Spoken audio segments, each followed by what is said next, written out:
नमस्कार दोस्तों, स्वागत है आप सभी का एक बार फिर से स्टोरीज विद PS राठौड़ पर। और आप सुन रहे हैं महाभारत की कहानी। आज की कहानी है जरासंध ने 17 बार मथुरा पर आक्रमण किया और हर बार कृष्ण जी ने उसे क्यों छोड़ दिया। आइए जानते हैं आज की कहानी से। भगवान श्री कृष्ण का धरती पर जन्म धर्म की रक्षा के लिए हुआ।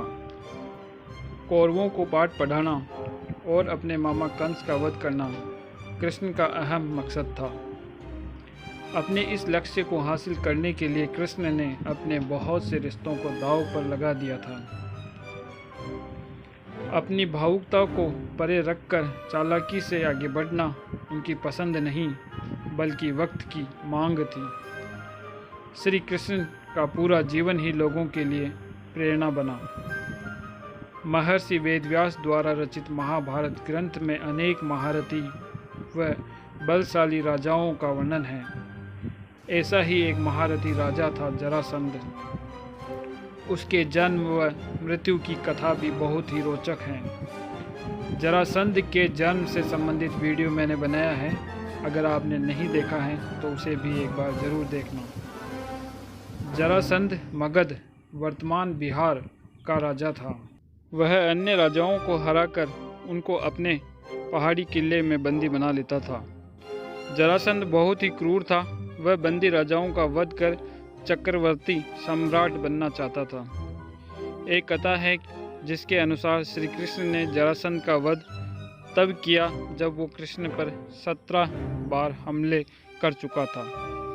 श्री कृष्ण सबसे शक्तिशाली थे, तो फिर क्यों उन्होंने इतना इंतजार किया? इस सवाल का जवाब इस वीडियो में जानने का हम प्रयास करेंगे।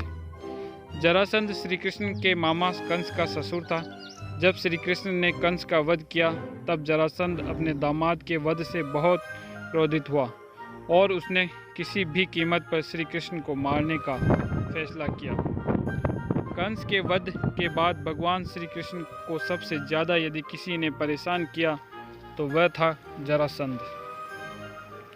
जरासंध ने अपनी सेना को तैयार करना शुरू किया। वो अपने जीवन के सबसे बड़े लक्ष्य श्री कृष्ण का वध करने के लिए तैयार था।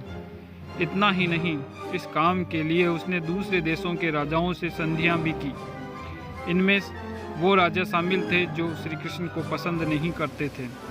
जब जरासंध ने भगवान कृष्ण की नगरी द्वारका की तरफ कूच किया तब उसके हाथ सिर्फ निराशा ही लगी।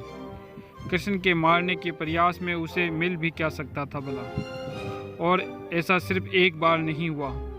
जरासंध ने कई प्रयास किए और हर बार वो नई योजना के साथ और ज़्यादा शक्तिशाली राजाओं के साथ पहुंचा।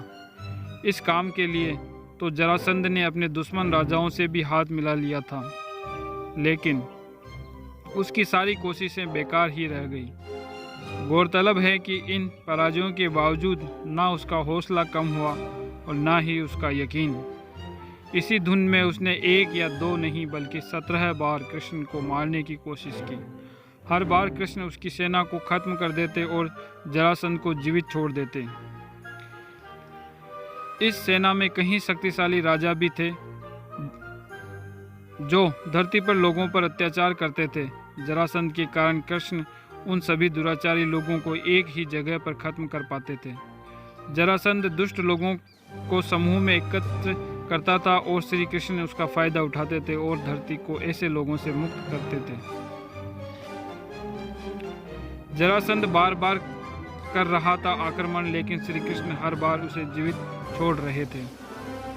एक बार बलराम भैया इस बात से क्रोधित हो गए कि कृष्ण हर बार जरासंध को जीवित क्यों छोड़ देता है।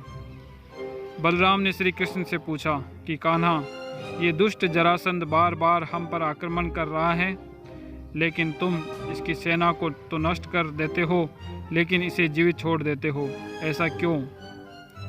ये प्रश्न सुनकर श्री कृष्ण ने जवाब दिया कि दाऊ, मैं जरासंध को जीवित छोड़ देता हूँ, इसके पीछे एक कारण है। जरासंध पूरी पृथ्वी से अधर्मी और हमारे विरोधी राजाओं को एकत्रित करके हमारे सामने ले आता है, जिससे हम दुष्ट राजाओं को एक ही जगह पर मार देते हैं।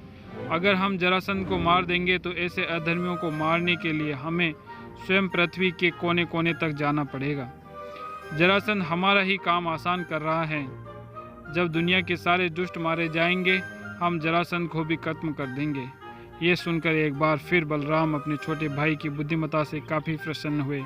आज की कहानी में इतना ही। धन्यवाद।